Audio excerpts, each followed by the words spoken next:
that, well, we've prohibited it, so there's no problem. People are riding the walking trails there. And really, the solution we would feel to limit or to localise and control where the impact happens would be to have some sort of multi-user network that was extended to the urban fringe. Really, the yellow line side of things is looking at some of the urban trail network that might allow access from Franklin, which is the one that Alan just went through, up to across the grassland, and probably utilising what are already pre-existing management trails that go through those zones. I believe that Nurdura Street would eventually be extended right the way around, which means that that run through the centre of Crace is probably not required, but something that got from the southern fringe of Palmerston through to the town centre and linked the trail into Franklin, I think would be useful. Similarly, up in Amaroo, now looking at the maps, it's actually really hard to find out what the stand of trees that's just north of Amaroo there, where we've got that little yellow loop, actually is zoned as. That's going to be, according to the concept plans, which we discussed at our last meeting, the major entrance roads from this roundabout going right through the guts of those trees, because TAMS have told the applicant planners that vegetation which was planted by the original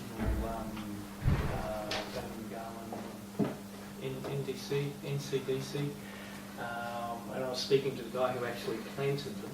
He works next to me. Yeah, apparently they're all very low vegetation, so it doesn't matter if they snot.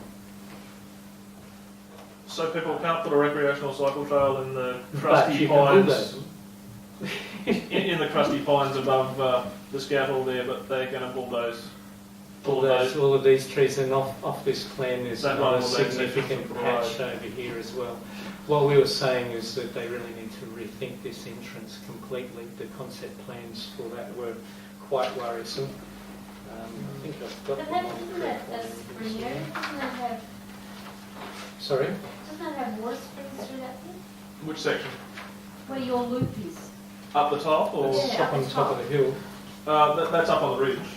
It's quite high up from the watercourse. It just, I guess, strikes me as odd that if cycling in Mulligan's Flats is completely out due to it being a nature area, that they're then going to just go and flatten other stands of trees that people could potentially use for riding. Because at the moment there's simply nowhere that parents can take their kids to ride in amongst trees legally within the Gungahlin region. And fairly shortly our under fives will be teenagers. We're working on that one actually. What is happening is that there's lots of informal use, and it's uncontrolled all over the place, particularly where they cross the grassland. Particularly where it crosses the grassland areas, making logical links through to the town centre from Kosciuszko Avenue, from Crace and Nurdura, from Franklin as it gets developed. That damage is going to be quite fast spread, and it's actually better to recognise reality and put in some semi-formal pathways, and providing a pretty interesting way to treadle to work when those offices are built and all. But certainly, or of a more timely thing is the college, because you'll have lots of high school students riding to college, and giving them a nice way to get to work. College students, and they're going to be, it's not like this is a ride through the bush where there's security issues for school kids and the like, because it's open grasslands. So there's opportunities to formalise some of this, and get it in such a way that the paths are laid down in ways that aren't going to cause erosion and other issues with the environmental values of those reserves. Andrew's got a pretty good track record at working with us on sustainable trail development. Yeah, well, indeed, and awareness breeds respect. So if you actually take people through there. At the moment, a lot of people go, oh yeah, there's supposed to be bloody legless lizards out there. It looks like a shoe paddock to me. But if you've got a walking track through it, and there's interpretive signage and the like, people familiarity with what the values are, then there's a greater respect and ownership, custodianship. People will go there anyway, but at least this way they go there and have some education. So we'll take that on board. Thank you. Yes. Cheers. I guess from my point of view, it really comes down to the way that the draft plan of management for Gungahlin is written at the moment, and that really requires, I would say, some level of a rewrite to look at the fact that there are certain recreational groups that are completely uncatered for within it as a personal stance. Thanks, Henry. Now we've had some correspondence from a lady by the name of Julie who's looking to establish a market in our wonderful linear park. That's Julie. Hey, well, Julie, would you like to tell us a bit about where it's at? Because the last time we corresponded, you started to get some traction with relevant departments, but I understand things have sort of got a bit red tape tied since then. Yes, I would like to start something. I'll give you a bit of background first.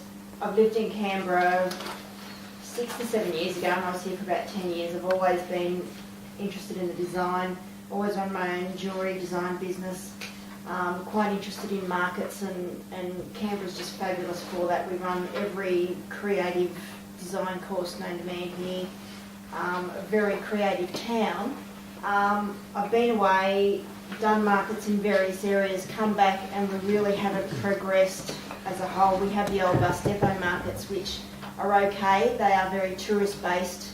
They don't really support a lot of individual designers, which is fine. They're great at what they've got. Everything else we have is fairly trash and treasure.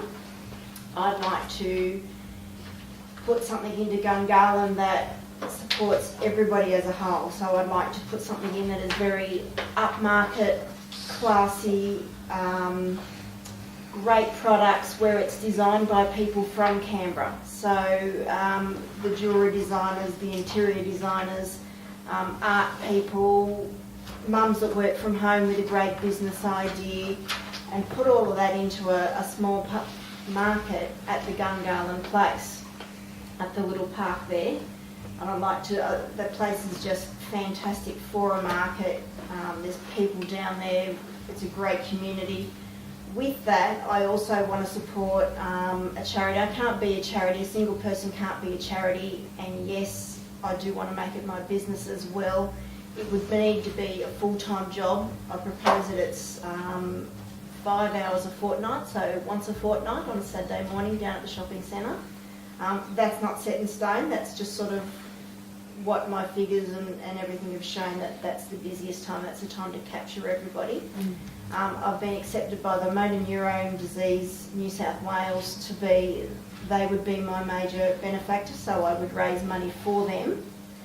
And I would also like it to be a spot where local other charities, school groups, community groups, sporting groups can come and have spots for free. If the netball club's got a fundraising thing on and they need to get the word out there for something, well, they apply, they get a spot, and they can come along for free as well. So I want to support the community as well.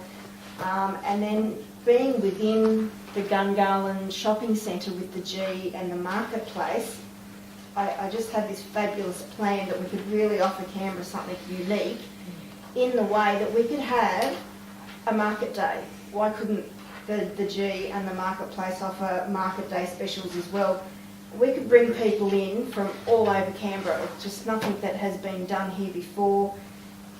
We wouldn't be taking away from the shopping centre wouldn't be taking away from us. We could all work together and I think offer something really special and really unique. So Julie, what's your stumbling block? It's the fact that it isn't a totally volunteer-run initiative? I'm not sure. I keep getting a few different answers, but I think basically it's red tape, because I think they would like to see the site go to a charity or a community group, which is fine, but if a community group or a charity